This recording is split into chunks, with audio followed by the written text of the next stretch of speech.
avec Yes. C'est notre moment. Dites oui aux actualités dans votre journal TV. Uprime. Manolotra ho anao ny vaovao. Investissez dans une valeur sûre. Choisissez Uprime.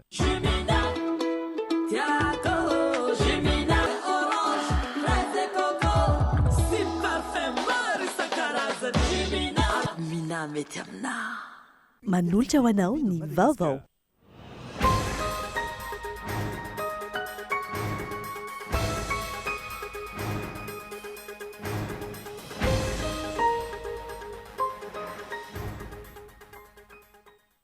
Tao amin'ny lapan'ny Kremlin no nandraisan'ny filoha Rosiana tamin'ny fomba ofisialy ny filohan'ny fanavaozana ny Repoblika araka ny famaliana ny fanasana nataony ny firenena Rosiana azy. Nisongadina ny fahavonona ny Madagasikara hiara-iasa amin'ny Rosiana ohatra ho an'ny Afrika.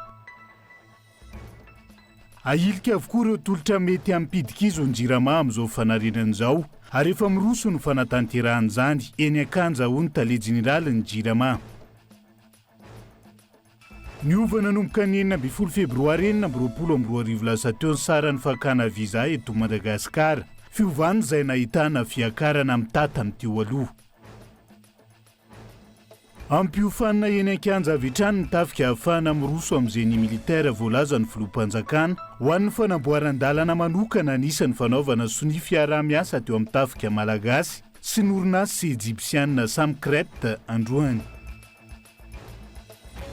Anovelany niakatra fitsarana no enona tao Los Angeles ny filoha tale jeneraly ny orinasa Meta taorian'ny fitoriana napetraka ny fianakaviana sy olona maro mananjanaka lasibatry ny tsy fahavezana ny tambazotra sosialy azy sy ny antsipriandreo.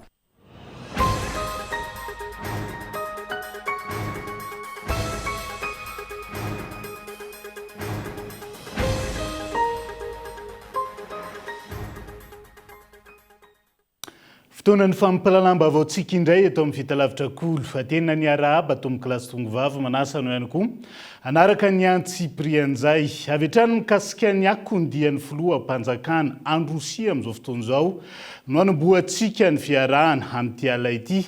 Tao amin'ny lapan'ny Kremlin tao Moscou no nandraisan'ny filoha Vladimir Poutine tamin'ny fomba ofisialy ny filohan'ny fanavaozana ny Repoblika. Ny kolonely Randrianirina Mikhail araka ny famaliana ny fanasana nataon'ny firenena Rosiana azy niaraka tamin'ireo minisitra sasany mandrafitra ny governemanta. Nisy ny resaka fohy ampahabemaso ny fanaovan'ny filoha rotonty izay nanambaran'ny filoham-panjakana tamin'ny teny malagasy ny fahavonona ny Madagasikara hiara-iasa amin'ny firenena Rosiana ohatra ty Afrika ny antsiprian'izay. Araka ny efa natsitika tamintsika moa izany dia isan'ny antondrian'ny filohan'ny fanavaozana ny Repoblikan'i Madagasikara ny kolonely Randrianirina Mikhail taty Rosiny eo amin'ny filoha Rosiana Vladimir Poutine. Ity farany izay tsehivina fa isan'ny nanasa ity filohan'ny fanavaozana ny Repoblika ity taty an-toerana. Totosany tolakandro teo ny fionana teo amin'ny firenena rotonta isan'ny no amafisin'ny filohan'ny fanavaozana ny Repoblika moa makasika ny fahavononana hiara-iasa amin'ny firenena Rosiana amin'ny lafiny maro raha tsy laza afa-tsy ny lafiny fanabeazana ny fampianarana ny fahasalamana ary ny sehatry ny fambolena.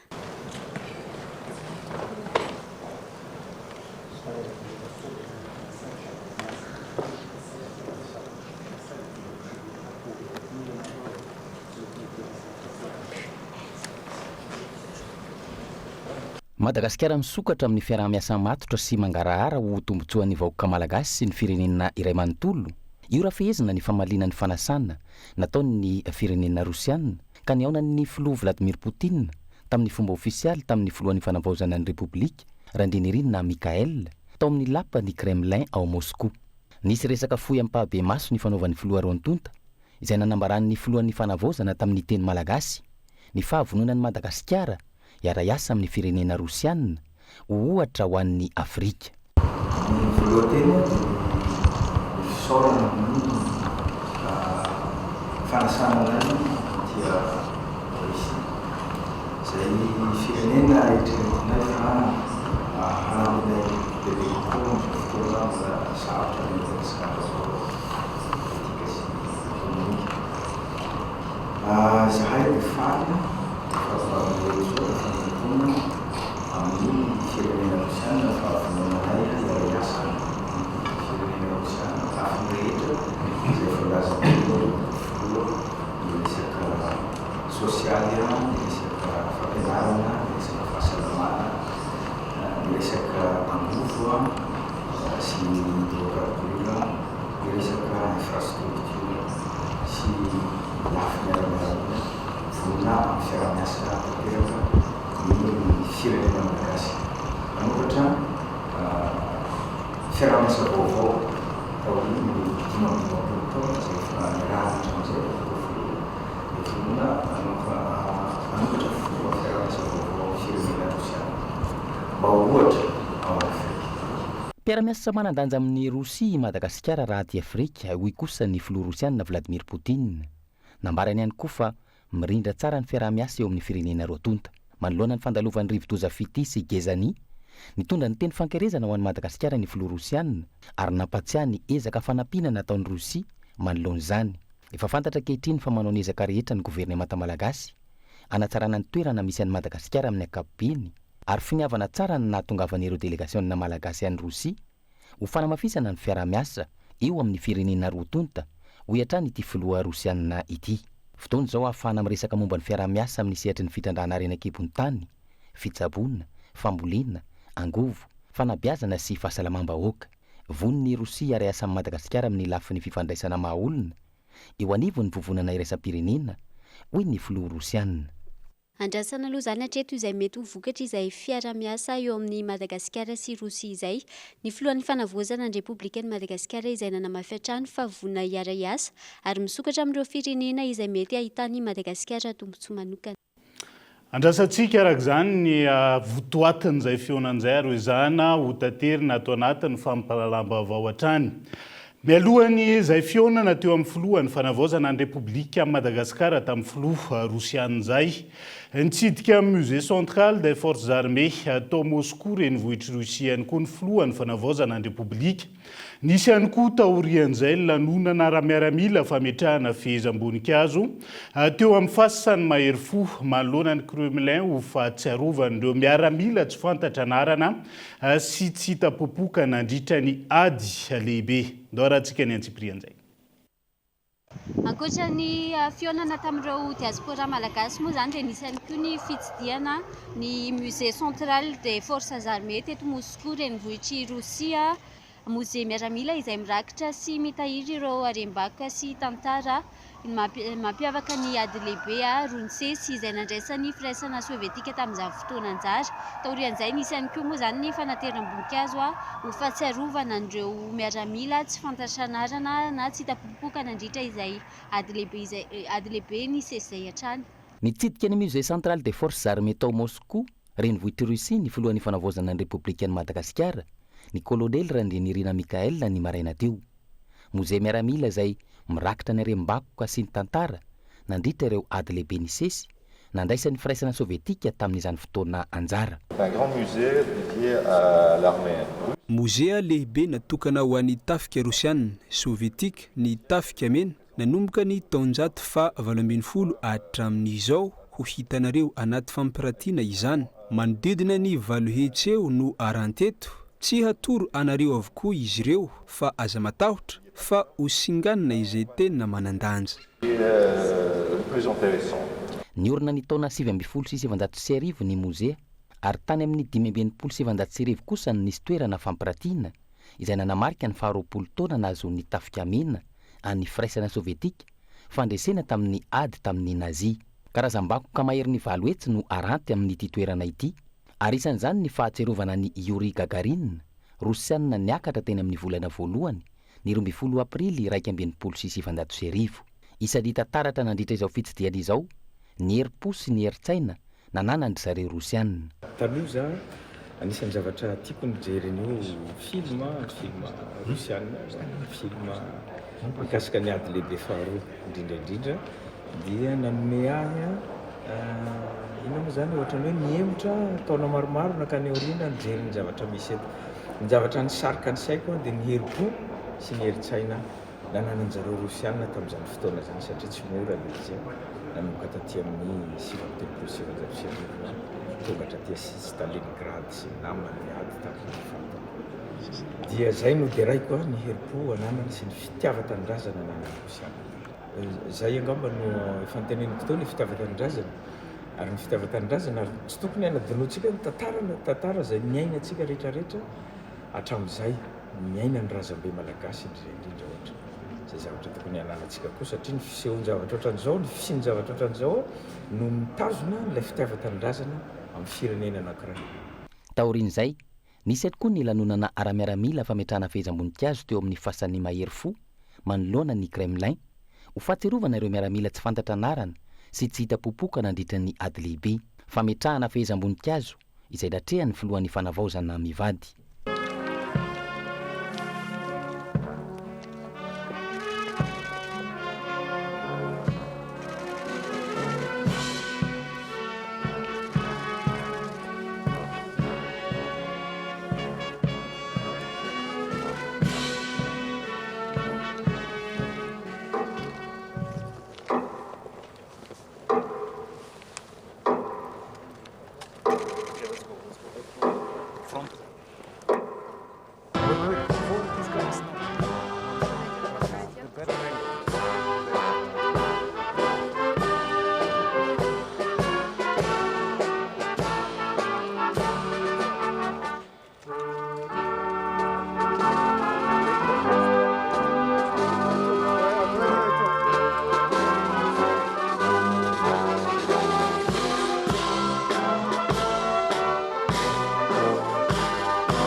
Ao anatin'izay akondiany filoham-panjakana any Rosia izay hatrany tompona andraikitra amin'ny fampandrosoana sy fanarenana ny firenena ny Malagasy tsirairay avy ho ny filohan'ny fanavaozana ny Repoblika raha niona tamin'ireo diaspora Malagasy monina sy mianatra ao Rosia omaly.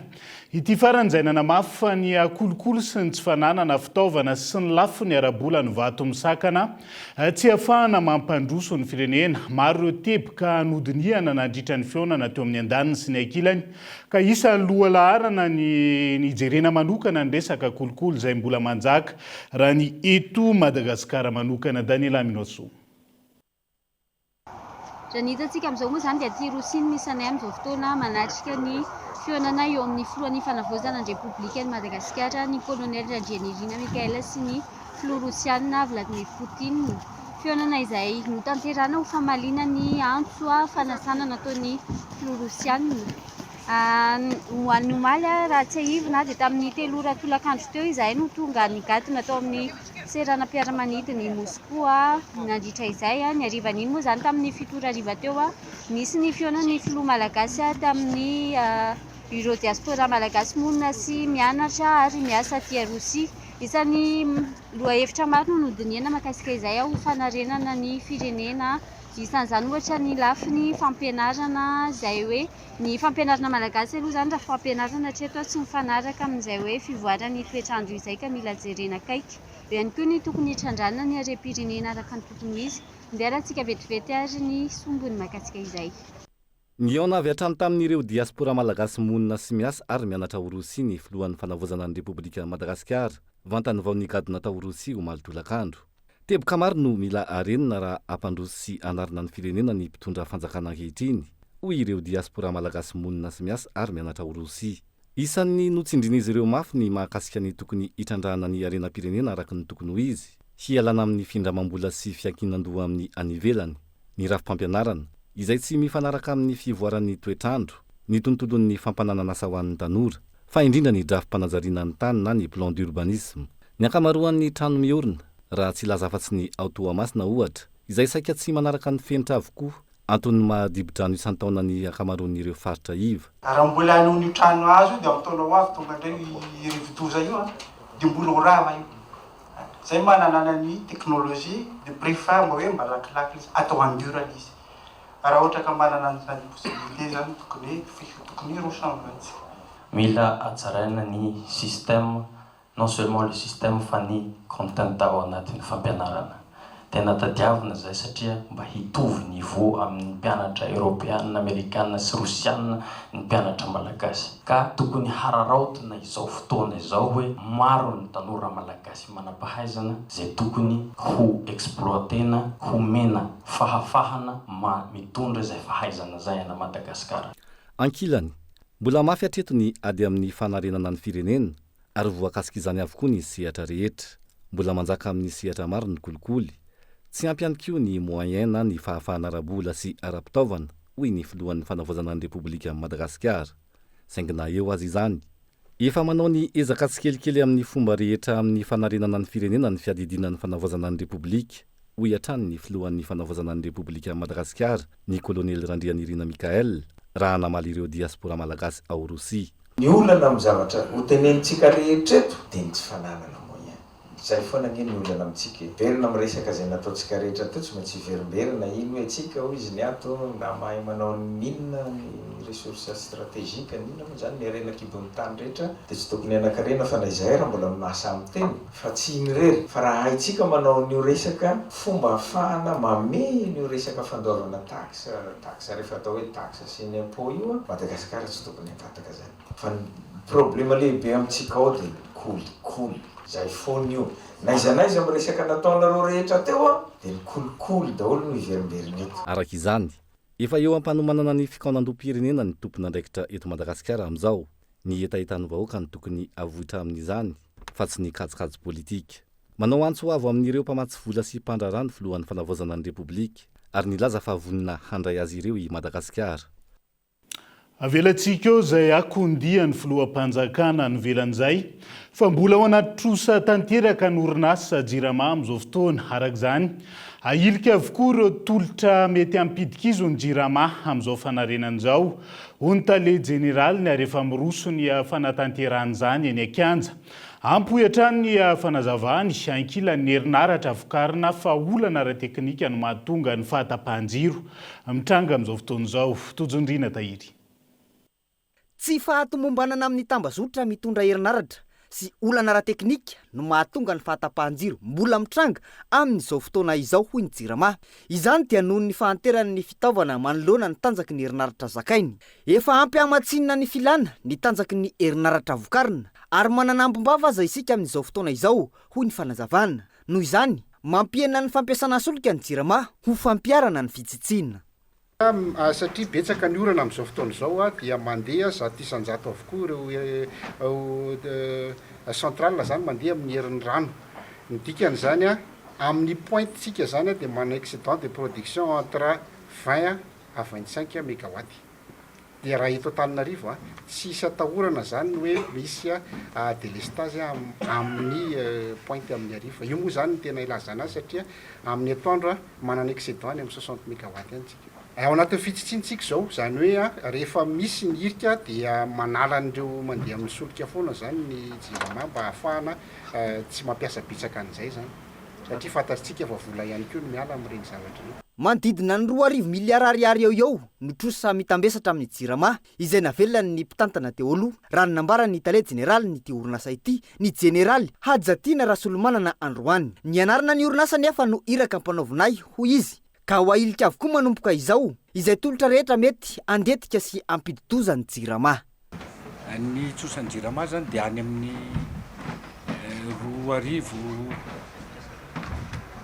2 miliara ariary latsaka kely. Efa tarazo efa mifandimby teo aloha zany zay no ny antony maro samihafa fa miady isika ny amin'ny hoe mba ho tolotra zakan'ny JIRAMA zaka mpanjifa no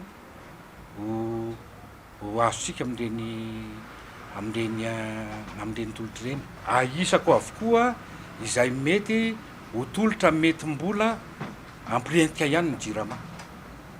Zay zany izy. Fa tsy sanatria hoe misy tolotra tonga avy any dia mbola hitombondray ilay trosan'ny JIRAMA. Raha ho an'ny Tomasina 520 mégawatt ny filana herinaratra, tsy misy afa-tsy 4 mégawatt monja ny tavaverina hatreto. Natao lara-pamiana aloha ny famerenana any amin'ireo toerana stratezika toy ny hopitaly, ny banky, ny fonja. Manodidina ny 900 ny fitaovana ny simba vokatry ny rivo-doza ka manano sarotra ny fanarenana. efa manomboka mamerina tsikelikely ny herinaratra sy ny fanarenana ny fotodrafitrasa nefa ny jirama amin'izao fotoana izao. Ao anatin'ny ezaka tanteraka ny jirama manarina ireo asa maika, indrindra ireo fitaovana mitondra herinaratra mahery vaika sy fotodrafitrasa vaventy. Saingy misy ireo tsy vita vetivety ary mitaky fotoana ka hitatra ambolana izany, indrindra ny olona ny fitsinjarana isan-tokantrano. Niova nanomboka ny 9 febroary 2020 lasa teo ny sara ny fakana viza eto Madagasikara. Ity fiovany ity izay nahitana fiakarana mitata amin'ny teo aloha. Tokony isy ny paikady mazava momba ny famaritana sara ny fangatahana viza ity ahafahana mampiroborobo ny fizantany eto amintsika ho ny faneho-kevitra mipaitoekarena. Nanaovan'ny mpanao gazety fanadidina androany. Nisy fiovana ny saran'ny fakana viza eto Madagasikara nanomboka ny 9 volana febroary teo. Raha ny hita tao amin'ny tranokala ofisialy misana ny fitantanana ny fangatahana viza anabaka. Ho an'ireo izay mikasa izany nalatsaky ny 15 andro eto Madagasikara, 30 euro na $30 amerikana ny saran'ny viza. Raha 90 hatramin'ny 30 andro indray, 35 euro na $20. Raha eo anelanelany iraika amin'ny 30 hatramin'ny 80 andro, 40 euro na $70. Ary raha mikasa izany na mandritra ny iraika amin'ny 80 hatramin'ny 70 andro kosa, 50 euro na $59 izany. Ity fiovana ity izay nahitana fiakarana raha mitata amin'ny teo aloha. Marihana fa iray alina sy roa hetsy ariary ny saran'ny fanitarana ny mahakasika ny fetitrandro ijanonana eto Madagasikara raha ny fampafantarana hatrany. Eo anatrehany ity fiovany saran'ny fakana viza eto amintsika ity, nilaza ny mpahay-toe-karena fa tokony isy ny fakana ny hevitr'ireo mpandrahara misehatra amin'ny fizantany rehefa mandray fanapa-kevitra mahakasika ity fanovana ny saran'ny viza eto amintsika ity ahafahana misarika ny mpizantany ho avy eto amintsika. Tsy le hoe 30 na hoe 50 euro ny miolan'ilay touriste, fa anjarantsika koa zany mijery tsara hoe ahoana moa zany fipetraky rehetrarehetra, dia ahoana ny fipetraky inona tsara moa zany, makaiza moa zany volany collecté any aéroport io, satria ohatra ny orinasa privé ny manao an'ilay izy ary ahoana tsara koa ny pratika aty amin'izao amin'ny Océan Indien. Hoe ataontsika mifanakaikikaiky amin'ilay pratika eto amin'ny Océan Indien ve tsika so mifanalavitra. Izay étude comparative zany ny ahafahana mijery hoe mety na tsy mety ilay fanapa-kevitra. Le izy tsy na ohatrany hoe séquenceny zareo isaky ny 15 andro. Ohatran'izay zany fijeriko azy. Ka raha séquenceny isaky ny 15 andro, le touriste avy tsy atao izay tazomana azy elaela mba ahafahany mandany vola bebe koa eto Madagasikara. Saretsaretra zany mila ny anakaiky. Tsavin na tratratrany amin'ny 3 alina sy 3 hetsy ireo mpizahatany tonga teto Madagasikara nandritry ny taona 2022 araka ny tatitra navoaka ny ministera ny fizantany sy ny asa tanana. Mbola ambany ny tany fahavitriany ireo mpizantany mitsidika eto amintsika raha oharina amin'ireo firenena manodidina ny Madagasikara. Fanohitra iray tokony ho entina misarika ireo mpizantany ho avy eto amintsika ny fahaizana mametraka ny saran'ny fakana ny viza amaly ny filan'izy ireo ho etra ny faneho-kevitry ny mpahay-toe-karena. Ako ny fandalovan'ny rivodoza gezany vetivety, ifantoka amin'ny fanamboarana ny tafon'ireo trano fianarana sy birao simba ao amin'ny université any Toamasina, ministera ny fampianarana ambony sy ny fikarohana ara-tsiansa andaniny mangataka amin'ny jirama amerenana aingana ny rano sy ny herinaratra manerana ny campus ireo mpianatra ary miantso ny anamafisana ny fiarovana manoloana ireo alatra amin'ny endriny maro miseho any an-toerana ihany koa. Kabainy loha. Simba ny ankamaroan'ny fotodrafitrasa toy ny toeram-piasana, ny efitrano fianarana ary ny trano fonenan'ny mpianatra ao amin'ny université ny Toamasina noho ny fandalovan'ny rivodoza Gizany. Dia zahay mitaregny mangataka fagnampiagna fa mijaly zahay toato legny vary tragno naratra hentigna misy losin-drivotra tragnonay to simba vary tagnaty tragno tao koa mbola legny ordinateur jiaby potiky telefône na simba tena hoe sahiragna totaly zay sahiragna totaly tsisy jiro aminay akato charbon tsisy rano diahagna tsisy mba mangataka zay tandrifantagnanareo mba nisy aloha hagnampy anay ko mba handray anjara mba hagnampy zahay zandrinareo zanikareo zay mandranto faragna eto Tamatavy. Manoloana izany nidina ifotony tao amin'ny campus Barikadimy ny ministry ny fampianarana ambony sy ny fikarohana ara-tsiansa professeur Ravony Manantsoa Ndao Yaly Mandavi tamin'ity herinandro ity nijery sy nandrindra ny asa fanarenana napetraka avy hatrany ny laharam-pamehina amin'ny fanarenana ny fanamboarana maika ny cité universitaire sy fanarenana ireo efitrano fianarana ary ihany koa ny fananganana foto-drafitrasa samateza sy maharitra ho an'ny université tanjon'ny ministera ny iantoka ny itohizan'ny fotoam-pianarana sy ny fiarovana ny mpianatra raha ny fanazavana ankoatr'izay nisy ihany koa ny fanolorana fanampiana ho an'ireo mpianatra nataon'ny mpikambana eo anivon'ny gouvernemanta tonga ny fagnampiagna zay nalefany ray aman-dreny ministra général Lidson misaotra fa tegna nahavotry zahay zagny le fagnampiagna nalefany avy tagny toy ny menaka voamaigny plaky tragno hipitraha magnaraka zany mbola mitodiky ho anareo ray aman-dreny izay afaka magnampy zahay satria moa zany mbola maro ny zavatra hoe tokony haremigny fa efa nagnano moa nagnano ary mbola mangataka koa zany ho anareo zay mbola afaka magnampy zahay satria mbola maro ny zavatra tokony haremigny amin'izao fotoagna izao. Nandritra ny fandalovan'ny ministry ny fampianarana ambony sy ny fikarohana ara-tsiansa tany an-toerana nodinihina manokana ireo fepetra apetraka ho famahana izao vona izao dia ny voakasika tamin'izany ny mpianatra sy ny mpampianatra ary ireo mpandraharaha eo anivon'ny université raha ny loharanom-baovao miato mandritra ny 4 herinandro aloha ny fampianarana ao amin'ity université Barikadimy Toamasina ity raha araka ny tapaka nandritra ny filan-kevitry ny sientifika na izany azo tanterahana ireo fanadinana sy fanohanana voka-pikarohana araka ny fahafahana sy ny fepetra eo anivon'ny sampampianarana misahana izany indrindra ireo formation zay efa andalam-pamaranana ho an'ity taom-pianarana 4 sy 5 ity. Iverenantsika vetivety ny vaovaon'ny toe-karena mitombo hatrany ny fahafantarany Madagasikara ireo minero kritika na akora stratéjika izay fampitadiavan'ireo firenendehibe maneran-tany amin'izao fotoana izao.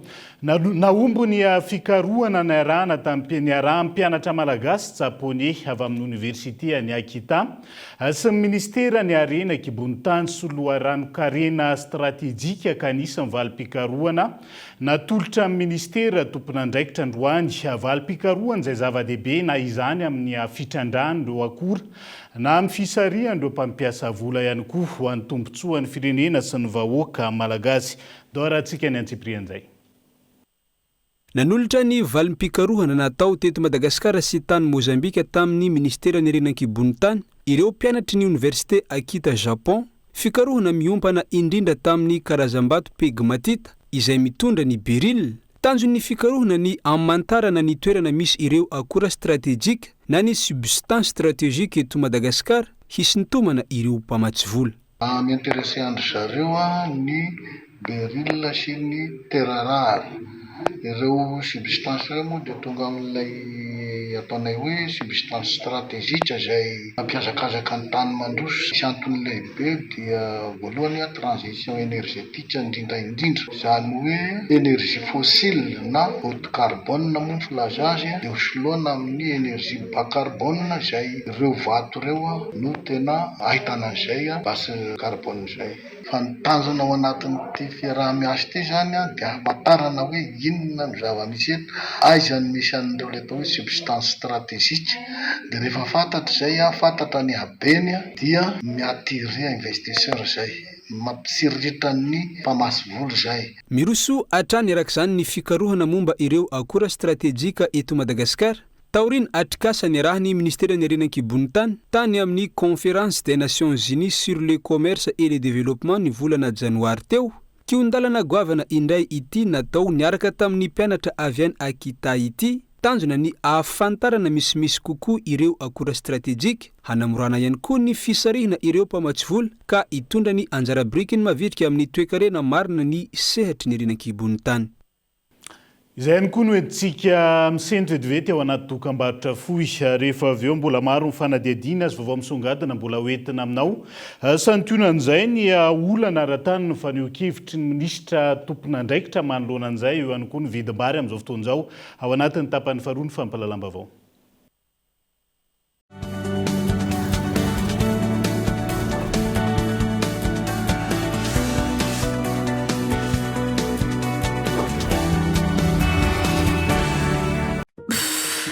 Zareo no dia hividy fanomezana Saint-Valentin ho an'ilay olo tiako. Mila gâteau Saint-Valentin ho an'ilay malalako a, fa aiza reno andeha. Zahay tsy mila mieritreritra intsony. Toerana iray, magasin iray, Cosmos. Ihany ty volany love ity miaraka amin'ny Cosmos. Isaky mividy entana manomboka ny 10 febroary hatramin'ny 20 mars mandrasa anjara amin'ny tombola volan'ny love izay mety azonao vacances ho an'olon-droa Anne Maurice sy pont d'achat maro hafa. Misy tra ihany koa fihenam-bidy hatramin'ny 10 isan-jato amin'ny entana sasany. Ny volan'ny love ato amin'ny Cosmos manomboka ny 10 febroary hatramin'ny 20 mars. Cosmos, votre partenaire de confiance. Salame, anaovy papier hygiénique amin'ilay tsara nefa mba azo mividy ny azafady. Misy amin'ilay mety aminao mihitsy ato. Ilay papier hygiénique vaovao Sedo, malefaka tsara, tsara kalitao, nefa 700 ariary fotsiny ny vidiny. Tsara kosa zany a. Neny lany papier. Tia e! Ampiasao ny papier hygiénique vaovao Sedo. Double épaisseur, manadio coco. Mitroka tsara amin'ny malefaka be nefa 700 ariary fotsiny. Sedo, lay papier hygiénique malefaka indrindra natao an'ny rehetra amin'ny vidiny 700 ariary. Hitanao any amin'ny faritra mahazatra anao. Takio amin'ny vidiny 700 ariary Sedo. Sedo, la douceur au quotidien.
Cosmos, votre partenaire de confiance.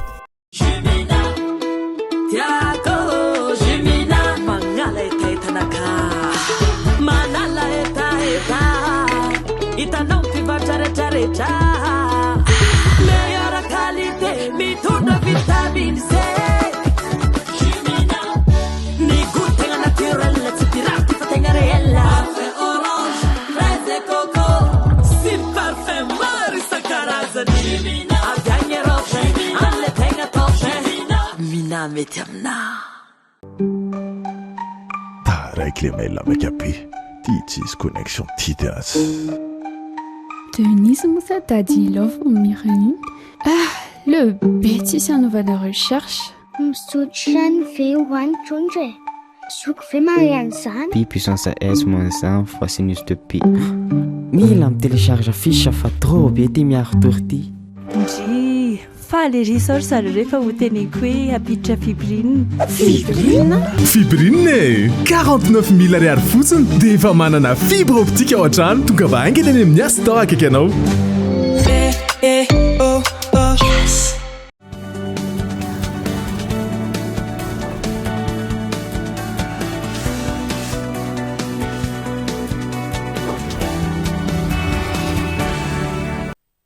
Anoizatsika ny tapany faharoa amin'ny fampahalalam-baovao. Ntsipaka ny filazana azy ho mpanome tany teratany vahiny manisitra ny fanajariana ny tany sy ny raratany androany.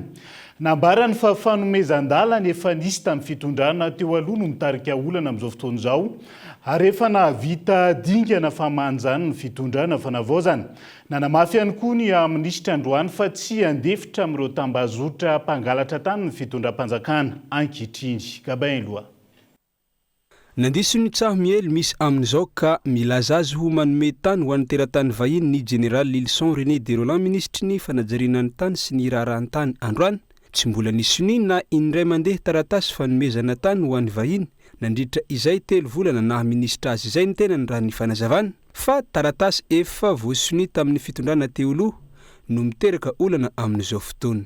Ny olana rehetra mampitavatavolona amina tele na tsimo na varatra Tuluiara Majenga Atsinanana hatram'izao dia mbola olana tany aloha, mbola titre ny soniaviny zay tany aloha aoka zavandresaka fa ngamba tsisy nasahiny teny teo aloha dia zao zany fanavozana zao malalaka dia samy teny fa zao tokony megnanareo fa tsy maintsy ho amin'ny tombotsony zay malagasy no mentsika tany zay aloha zany teneko zay tsy mbola nanome titre karana na raiky ministre Rousseau aza mandainga ho an'izay magnenitsaho misy tsafidedebe moko mandeha any ambonimbony igny am'izao ny ampilatanina an'izareo aza tsokoriko alaina velona malagasy fa aza matahitra mitady ny fomba rehetra ny ministera anarenana ny tany amin'ny malagasy sy andaminana ihany koa ny olany tany eto Madagasikara saingy tsy maintsy ao anatin'ny fanarahan-dalàna izany ka ilana fiaraha-miasa matotra eo anivon'ny fitsarana isan'ny asa vitan'ny ministeran'ny fanajiriana ny tany sy ny raharahantany tao anaty izay 3 volana nijoroany gouvernemanta fanavaozana izay ny amirenana ny tany bodon'ny vahiny ho an'ny malagasy teny efa nampanantenainy général Lilson hatramin'ny nandraisany io départementa ministériel tantanany io ka amin'izao fotoana dia vita ny anjaran'ny ministera fa anympanao lalàna sisa raha ny fanazavana izay andrasana ny fotoam-pivoriany antenimera amin'ny pirenena ny anolorana izany ho an'ireo solombavambahoaka rehefa tany zany ka titre borné na misy mifampitory ka lasa any amin'ny tribunal efa microiser le bras ny ministera fa miandry ny didy mpitsarana zay zany tsy dia mampahomby ny zavatra ataonay ato fa raha sitraponay azona laina androany androany dia fa nomene vahoaka dolo ny tany rehetrarehetra fa kanefa anao tsy maintsy manara-dalàna dikan'izany mangataka fiaraha-miasa atsika any amin'ny fitsarana mba hitsara aingana ary koa mba tena hijery avec objectivité ny tokony ho hisitraka ny tany olana amin'ny eraky Madagasikara le tany fananany colon ka efa vitanay tanatin'ny 3 volana ny projet de loi hanalantsika n'ireny tany reny amina colon hizarantsika azy amboka malagasy zay aloha ny fa vitana miandry session extraordinaire any assemblée nationale zay natsara tsy miandry mois de mai zany le février fa 24 zao dia fa alefanay any ilazana amintsika fa mitady ny fomba rehetrarehetra ny ministera hamirenana ny tany amin'ny malagasy aza mirorosaina anare segonde nareo fa tsy ho isy tany ho azony vahiny zany raha mbola ilson ity volavolan-dalàna ity dia natao ampiena na anafoana mihitsy ny olan'ny tany sy ny adi-tany eto Madagasikara fongorina amin'izany ny resaka kolokolo fisandohana sy ny alatra momba ny fananan-tany tsy andefitra amin'ireo mpangalatra tany ny fitondrana fanavaozana amin'ny alalan'ny ministeran'ny fanajiriana-tany tany sy ny raharahan-tany tsy avela mora izay tomponantoka na ny praitsokombakomba amin'ny tambajotra mpangalatra tany ary efa nisy raha teo ny nampidirina amponja tamin'ity taona ity raha tsy laza afa-tsy nitranga tao amin'ny distrikna Antananarivo Avaradrano vao herinandro vitsy izay tsy ho avela hiaina ao anaty tebiteby sy horohoron-tsaina intsony ny malagasy izay tena tompon'ny tany manomboka izao fa ireo mpandrava sy mpangalatra tany no faizina mafy hoy ny ministra raha nandray an'ireo mponina manana olana ara-tany eny ambodivony izay tonga nitaraina tamin'ny tompony andraikitra eo anivon'ny ministera teny Anosy Androany mijanona mividiny teo aloha ny vidin'ireo menaka vokarin'ny orinasa Itao Toamasina amin'izao fotoana ho ny tompony andraikitra tokony andray fepetra ny ministera mivarotra manoloana ireo mpivarotra manararoatra ny fahavoazany vahoaka ankehitriny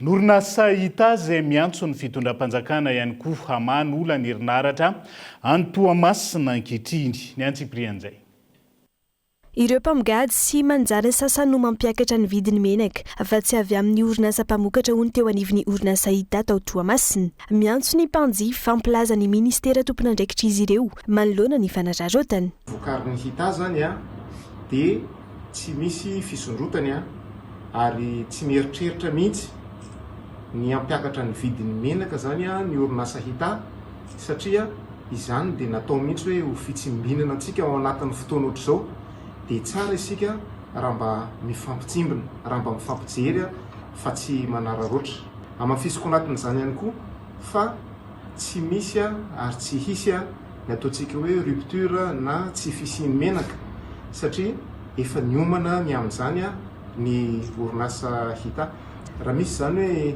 fiakaran'ny vidin'ny menaka any amin'ny mpivarotra dia tsy avaty amin'ny ta zay ary manentana antsika voalohany hoe ampandre avy hatrany a ny tompona andraikitra maefa ao anatin'izany dia ny ministèren'ny commerce zany eto amintsika moa zany dia ny direction régionale du commerce any amin'ny toerana hafa koa dia efa misy ny mampiakatra ny vidin'ny menaka any amin'ny direction régionale misy azy rotsiray avy a sy any amin'ny ministèren'ny varotra. Araka izany tsy miova ny vidin'ireo menaka miainga eo amin'ny orinasa huile Raja 20 litres 145 000 ariary, huile Ina 20 litres 165 000 ariary, carton de 12 bouteilles any Ina 101 500 ariary ary ny carton de 12 bouteilles any Lafatra 107 500 ariary. Ankoatra izay miantso ny fanjakana mani olany herinaratra ho Toamasina ity orinasa ity. Ohatry ny orinasa industriel rehetra dia misy tokoa ny olana ao anatin'izao fatapahany elektricité zao fa miezaka zany ny manarina an'izany mamenina zany amin'ny énergie amin'ny groupe zany. Noho zany dia mangataka fiara-miasa zany amin'ny fitondram-panjakana satria tsara hoe mba hiverina haingana ny jiro amin'ny reto société industrielle ohatrandreny amin'ny fanamboarana menaka zany mba azahoana mifehy ny vidin'ny menaka satria ny tanjona zany dia zao hoe tsy mihetsika ary tsy hiakatra mihitsy ny vidin'ny menaka zany hoe zany ny amerenana faran'izay haingana atao priorité des priorités zany ny jiro aty amin'ny raffinerie. Tsy tokony hararotina ny fahasahirana-bahoaka, tsy tokony hisy ny fiovan'ny vidin'ny menaka ho hiatran'ny fanamafisan'ny tompona andraikitra eo anivon'ny orinasa hita ao Toamasina. Izay ny menaka fa ity indray ny vary tapaka fa 500 ariary isaky ny kilao. Ny vidin'ny farany ambany hividianana ny vary akotra amin'ny tantsaha ho an'ny bongolava sy tasy. Ary toy any amin'ny faritra avo zany manoloana ny hetsika fanairana sy fitarainan'ireo tantsaha mpamokatra mikasika ny fitotonga ny vidim-bary amin'izao fotoana izao. Fanapahan-kevitra noraisan'ny fitondram-panjakana ho fiarovana ny famokarana sy ny fidiram-bola ny tantsaha ary ny fitoniana ara-tsakafo eto Madagasikara. Tsiaro Soarvelo. Mitaraina amin'ny fidina ny vidim-bary mora loatra ireo tantsaha mpamokatra amina faritra maro. Raha ho an'ny faritry bongolava sy tasy manokana tafidina 500 ariary ny kilaony vary akotry ny fiandohan'ny volana febroary teo ka namitaraina ireo tantsaha. Manoloana io tapaka fa 500 ariary isaky ny kilaony vidiny farany ambany amin'ny vary akotry avidinany amin'ny tantsaha. Ny fantohana manokana ny fiarovana ny tantsaha, ny mpanjifa ary ny fitoniana ara-tsakafo eto Madagasikara. Ny fanjakana amin'ny alalan'ny SPM izay orinasa mpanjakana no hividy ny vary akotry avy amin'ireo tantsaha araka ny fanapahan'ny ministera ny fambolena sy ny fiompiana ary ny ministera ny varotra sy ny fantsofana. Roa volana zay ny fotoana nanomanana sy ny tadavana vahaolana makasika an'ity vidim-bary ity. Vahaolana vonjy maika ny raisina androany izay dingana lehibe mihitsy andeha hovidiana ny vary eny anivon'ny tantsaha eny anivon'ny mpamokatra. Dia eo ihany koa moa zany henontsika teo ny fividianana ny vary ihany koa izay eny amin'ny ireo microfinance eny amin'ny grenier communautaire villageois sy eo amin'ireo collecteur mpanangom-bokatra amin'ny toerana mpamokatra vary. Amin'ny herinandro ny SPM hiverina eto indray resaka varotra dia mazava ho azy fa mety misy fanatsarana, mety misy fiovana, mety misy fepetra tsy maintsy raisina entina hanatsarana izay fomba hividianan'ny SPM vary zay. Efa dingana iray lehibe, dingana iray tena misy vokany lehibe eo amin'ny mpamboly ny nandraisana amin'ny fanapahan-kevitra na amin'ny vidiny na amin'ny fanantonana ny mpamokatra. Vahaolana vonjy maika ity fanapahan-kevitra ity anarenana ny fahasahirana ny tantsaha mpamokatra sy ireo mpanangom-bokatra raha ny fanazavana hatrany. Mbola eo ampandinihana ny vahaolana maritra ho an'ny fanjariana ariabary sy fampiakarana ny farim-piainany rehetra ary hiantohana ny hahafahan'ny vahoaka misitraka vary amin'ny vidiny aradrariny any eo anivon'ny primatora sy ireo ministera miainy tantsaha sy ny vidin'entana amin'izao fotoana izao. lafomba vao hafa ampiofanina eny an-kianja avy hatrany ny tafika ahafahana miroso amin'ny génie militaire izay nambarany filoha mpanjakana ho an'ny fanamboaran-dalana manokana nisy ny fanaovana sonify ara-miasa teo amin'ny tafika malagasy n'orinasa egyptianina Samkret izay manao ny autoroute tsy mamatotra ny firenena malagasy amin'izay fifanarahana momba ny autoroute izay ankilany momizay andoarantsika ny antsipriany tanteriny Gaëtan Andriatsilavo. Tosany maraina teo ny sonify ara-miasa ampiofanana ny miaramila malagasy teo amin'ny tafika malagasy ny egyptianina amin'ny alalan'ny orinasa Samkret izay manao ny autoroute eto Madagasikara amin'izao fotoana. Fampiofanana izay namaly ny voalazan'ny filoham-panjakana ka irosony ireo tafika mpampandry-tany amin'ny fanamboarana fotodrafitrasa ilain'ny mponina ary isan'izany ny fanamboaran-dalana. Velomina rapetraka amin'ny toerany génie miaramila dia ho alefa hanao ny asa rehetrarehetra any ambanivohitra samihafa, fanokafana lalana vaovao, fanatsarana ireo lalana majinijinika izay mampitohy commune sy commune mba ahafahana mamoaka ny vokatra, mba ahafahany malagasy mifamezivezy. Dia izay fiofanana izay dia tokana ho an'ny génie miaramila ataony Tafika amin'ny alalan'ity orinasa ity dia hitomboka atsoatsy ny fanofanana izay iarahana amin'izareo dia andefa miaramila betabe izay hiofana amin'izany fanamboaran-dalana izany. Ny volana martsa ho avy izao no anomboka izany fampiofanana miaramila izany. Tsy misy resaka ambony latabatra fa eny an-kianja avy hatrany ka ianarana avokoa izay rehetra mikasika fanamboaran-dalana manomboka amin'ny zavatra kely hatrany amin'ny goavana indrindra. Tsy mamatotra ny firenena malagasy amin'izay fifanarahana natao tamin'ny autoroute ity fiaraha-miasa ity. Tsy mamatotra ny firenena malagasy amin'izay fifanarahana fanaovany amin'ny ity orinasa ity. Fa ny an'ny Tafika dia ilay hianatra hiofana hampiakatra ny fahaiza-manao amin'ny resaka fanamboaran-dalana. Ary izay fanamboaran-dalana rapitso afakapitso izay ataony Tafika malagasy iarahany amin'ny fitondram-panjakana dia malagasy ranoray no anao izany fa izay fifanarahany orinasa Samkrety amin'ny fanjakana dia anazy fa tsy misy idiranay ny resaka fanamboarana autoroute na voie rapide na sisisa fa fiofanana no ataonay fangatahana fiaraha-miasa amin'ny fampitana traikefa ho an'ny miaramila ao amin'izay miaramila malagasy. Itoy hatrany ny fampiofanana ary tsy hijanona raha tsy manana miaramila havanana amin'ny famboaran-dalana isika ary mafy ireo karazana fitaovana fampiasa amin'izany na ireny engin samihafa ireny. Na izany tsy maintsy atao izay anafanganana izany ahafahana miroso amin'ny ilay génie militaire voalaza. Fanodin'ny fitondrana teo aloha tsy hita ireo mpikaroka malagasy izay mampisongadina ny Madagasikara amin'ny fikarohana sy fiarovan'ireo harena voajanahary hatramin'izay.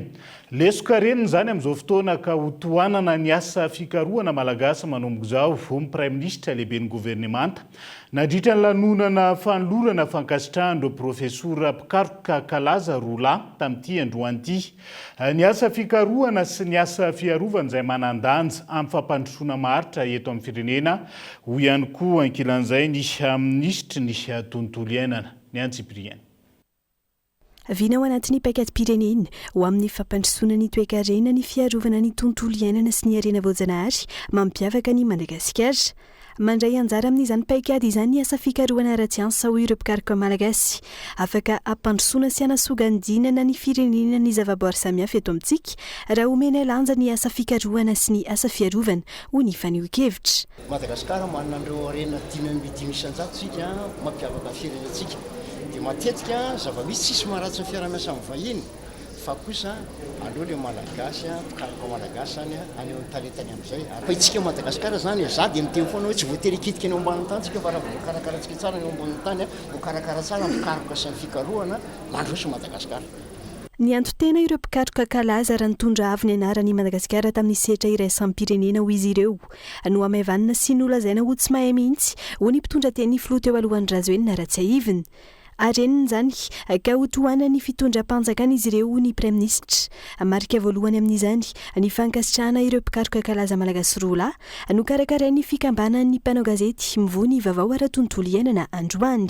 Dia nangataka tokoa moa zareo reo ataontsika hoe mpisorona be eo amin'ny fahaizana manao eo amin'ny raisam-pirenena izay nandeha tokoa tamin'ny fotoan'andro ny mianto tena nefa nitondra vonina pirenena noho zany a aleo kosa ny firenena mba handraina didiny a hanamora ny andehanany zareo satria izy mitondra n'le faneva-pirenena any amin'ny alehana any eny tompokoa ho ataonay zay zay lazaiko dia ataoko a asa fatsikabary raha tsy aivina mahatratra $5 miliara ny vola ahina ho very manoloana ny fahasimba ny tontolo iainana antony nametrahany fitondram-panjakana ho vaindondrara ny fiarovana maharitra ny arena sy ny valan-javaboary ny fametrahana ny valan-javaboary no antoka hiarovantsika ny tontolo iainana raha tsy misy ireo valan-javaboary eo angamba raha firosoan'ny fahasimbana amin'izao fotoana izao dia mety efa maromaro tsy hitatsika zany hoe ny fametrahana valan-javaboary zany dia antoka anankiray na eo amin'ny fanjakana na eo amin'ny mpamatsy vola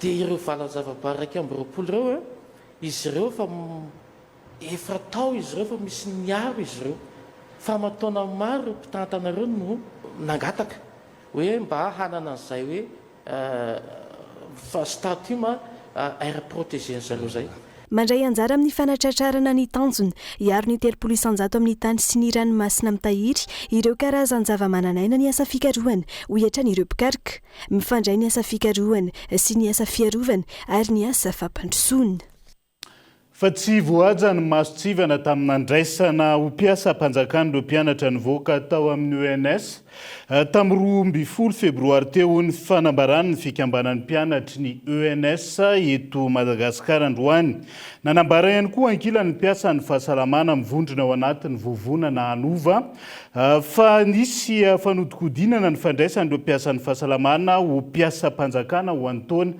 5 manokana manao antso ampitondra fanjakana araka zany ireo mpianatra sy mpiasan'ny fahasalamana hijery akaiky mikasika an'ity olana manodidina an'izay fandraisana mpiasa mpanjakana ity arina fitiavana tsy ekeny fikambanany mpianatry ny ENS eto Madagasikara ny fomba nanantanterahana ny nandraisana ireo mpianatra nivoaka dao amin'ny ENS tamin'ny 12 febroary lasa teo anisy tsy fahatomombanana tamin'ny 9 tao ary maro ireo fepetra tsy voahaja tamin'ny fandraisana ireo mpianatra voasoratra tao anaty lisitra nivoaka ireo arivo ny isan'ireo mpianatry ny ENS no faritany fa ho raisina ho mpiasa mpanjakana tamin'ity taona 4 ity saingy 7 no nivoaka tao anaty lisitra miantso ny tompona andraikitra fikambanany mpianatra andray fanapa-kevitra ka manome 7 izy ireo amahana ny olana maro amin'ireo kritera ny tsy voaja anisan'izany ny fahitanay fa betsaka ireo zoky voadingana zandry raha ny eo ana tamin'ny tompona andraikitra izahay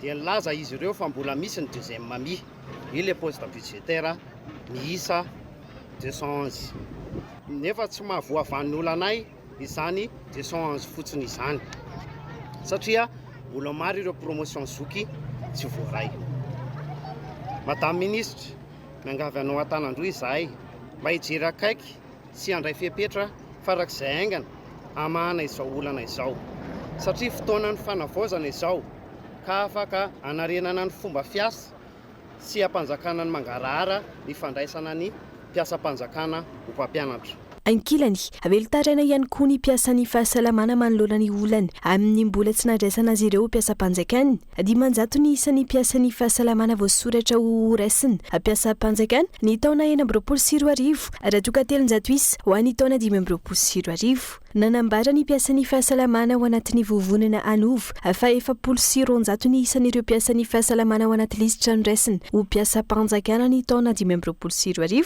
azany hoe tokony mbola isy 50 ambiny ho raisina saingy voalaza fa tsy hisy intsony ny fandraisana raha ny fanazavana misy fanoliana ny fandraisana ireo mpiasan'ny fahasalamana ka manao antso avo amin'ny mpitondra fanjakana izy ireo amaly ny fitakinana napetraka izy ireo mangataka fanazavana amin'ny DGR mikasika ny ambiny 10 amin'ny poste budgétaire 2025 izay lazainy fa tsy misy intsony ny fizarana mangarahara ny 500 ho an'ny taona 2026 raha tsy misy ny fanazavana sy mangarahara dia takina ny fametra-pialana izany takina tsy misy akakandro ny fanaovana soni ny protocole d'accord unique izay natolotra ny ministry ny fahasalamana tamin'ny volana novembre 2025 ho fanajana ny fitakiny ny mpiasan'ny fahasalamana rehetra raha tsy misy valy-mahafa-po ao anatin'ny herinandro dia iantso ny mpikambana amin'ny faritra rehetra izahay anamafy ny hetsika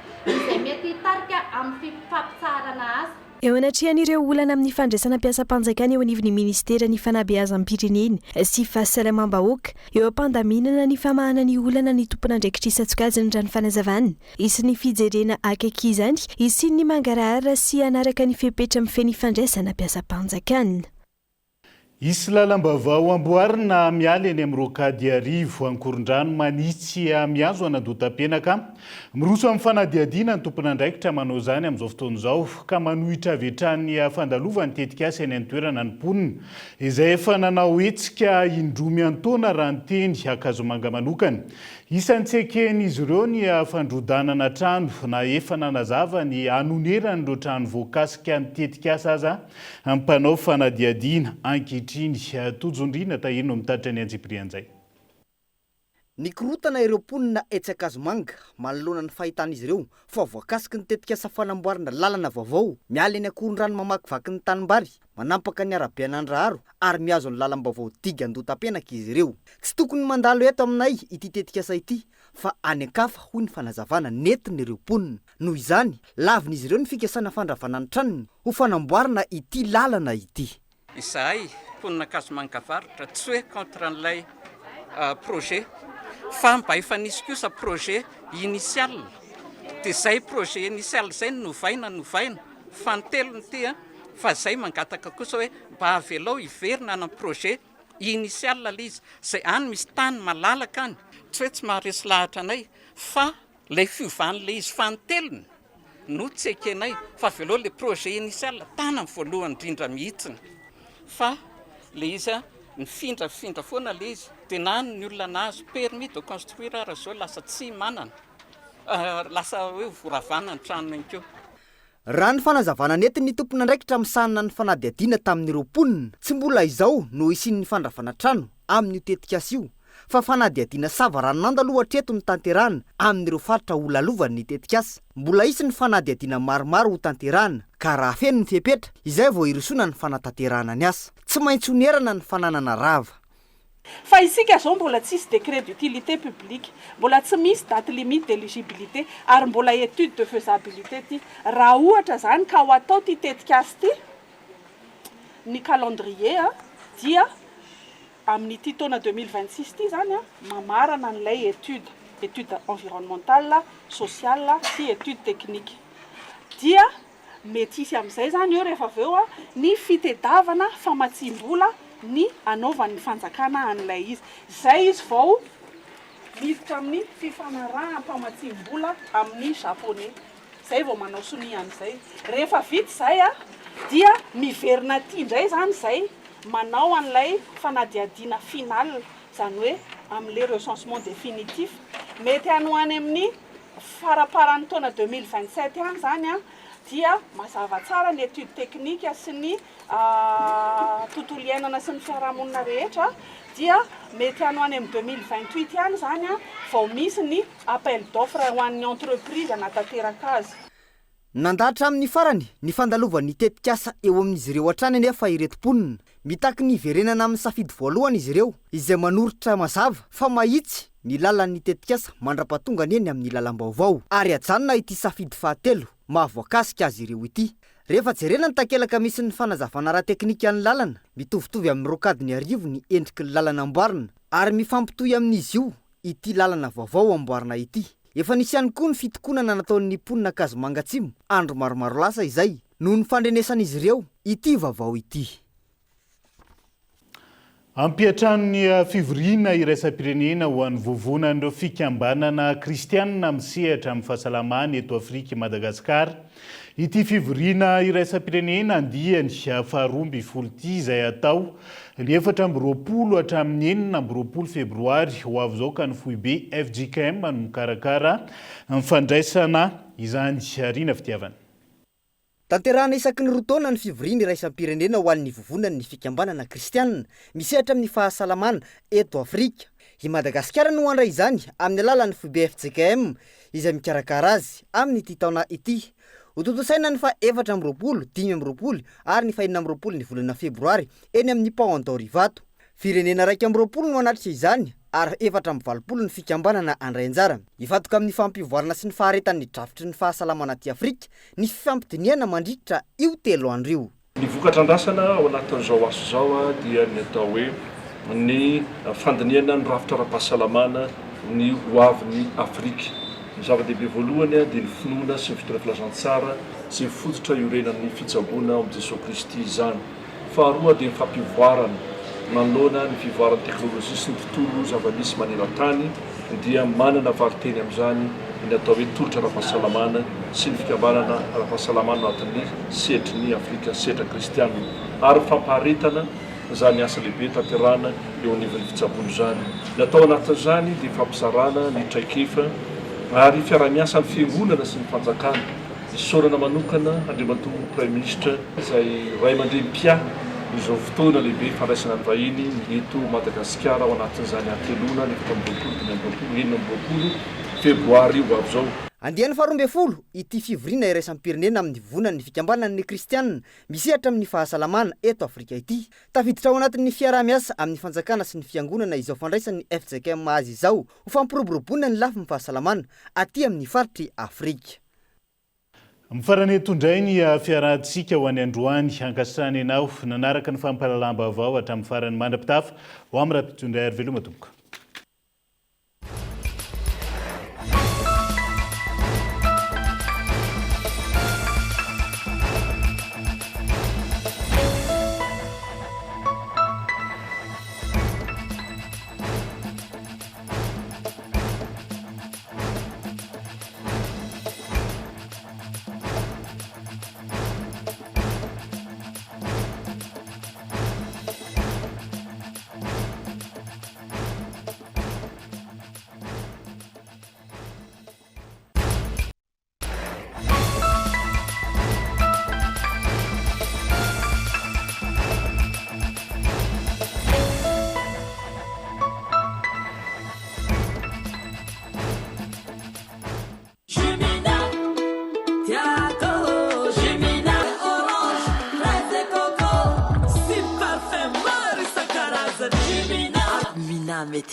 Nanolotra ho anao teo ny vaovao. Uprime. Nanolotra ho anao teo ny vaovao. Investissez dans une valeur sûre. Choisissez Uprime. Avec c'est notre moment. Dites oui aux actualités dans votre journal TV.